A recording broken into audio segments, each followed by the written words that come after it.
UP में भाजपा ने गांव चलो अभियान शुरू कर दिया है। अभियान 13 अप्रैल तक चलेगा और अभियान का मकसद लोगों को बीजेपी से जोड़ना है। इससे पहले अखिलेश यादव ने गले मिलो कार्यक्रम किया था।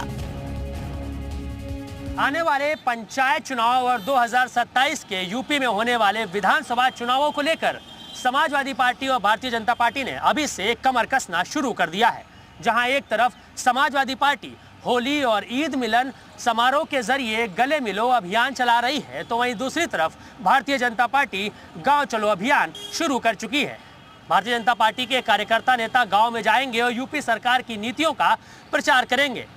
तो जहां एक तरफ समाजवादी पार्टी पीडीए का नारा बुलंद कर रही है, तो वहीं दूसरी तरफ भारतीय जनता पार्टी सबका साथ सबका विकास का नारा भी बुलंद करती हुई नजर आएगी। क्या संदेश आज के साथ मयूर शुक्ला, जी मीडिया, लखनऊ।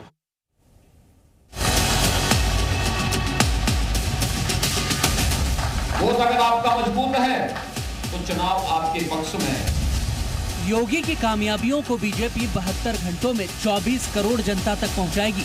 10 अप्रैल से ये अभियान शुरू हुआ है और 13 अप्रैल तक बीजेपी गांव चलो, गली चलो, वार्ड चलो अभियान शुरू कर चुकी है। यूपी में अगला विधानसभा चुनाव 2027 में यानी करीब 2 साल के बाद होगा, लेकिन टीम योगी ने उसकी तैयारियां अभी से शुरू कर दी हैं।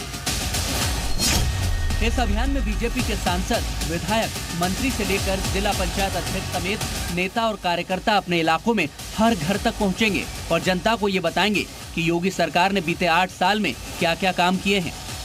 2027 के यूपी में होने वाले विधानसभा चुनावों को लेकर समाजवादी पार्टी और भारतीय जनता पार्टी ने अभी से कमर कसना शुरू कर दिया है। जहां एक तरफ समाजवादी पार्टी होली और ईद मिलन समारोह के जरिए गले मिलो अभियान चला रही है, तो वहीं दूसरी तरफ भारतीय जनता पार्टी गांव चलो अभियान शुरू कर चुकी है। भारतीय जनता पार्टी के कार्यकर्ता नेता गांव में जाएंगे और यूपी सरकार की नीतियों का प्रचार करेंगे।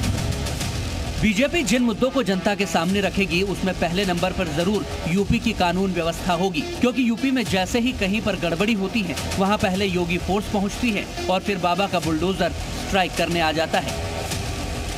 अपराधी और माफिया से निपटने में योगी फोर्स देर नहीं करती, क्योंकि खुद मुख्यमंत्री लॉ एंड ऑर्डर को अपनी सबसे पहली प्राथमिकता मानते हैं। मेरा ये मानना है कि हर हाल में लोगों को सुरक्षा मिलनी चाहिए और एक शांत और सौहार्दपूर्ण वातावरण बनना चाहिए, और कानून का राज की पहली शर्त है सुरक्षा, और उसको लेकर के सरकार प्रतिबद्ध है। ऐसा नहीं है कि सिर्फ बीजेपी ही मैदान में है, समाजवादी पार्टी ने भी अपनी चुनावी तैयारियां शुरू कर दी हैं।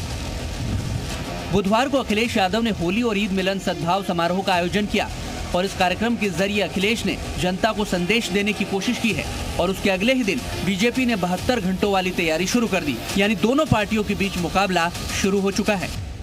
जब वो सत्ता में थे कुछ किए नहीं, अब नहीं है तो हम ये कर देंगे, हम ये तीर मार देंगे, हम वो तीर मार देंगे। फर्जीगिरी बंद करें वो, और ये फर्जी गले मिलने से उनको कुछ हासिल नहीं होगा। वो 50 के अंदर ही सिमट जाएंगे 2027 के विधानसभा चुनाव।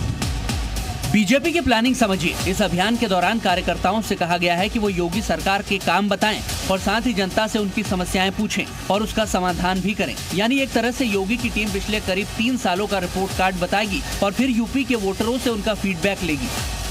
और पिछले कुछ दिनों में योगी अपने कार्यकर्ताओं में ये क्लियर करते रहे हैं कि उनके टारगेट पर यूपी के गरीब और यूपी की अर्थव्यवस्था है। पिछले 8 वर्ष में 6 करोड़ से अधिक गरीबों को गरीबी रेखा से ऊपर उठाने में मदद मिली है।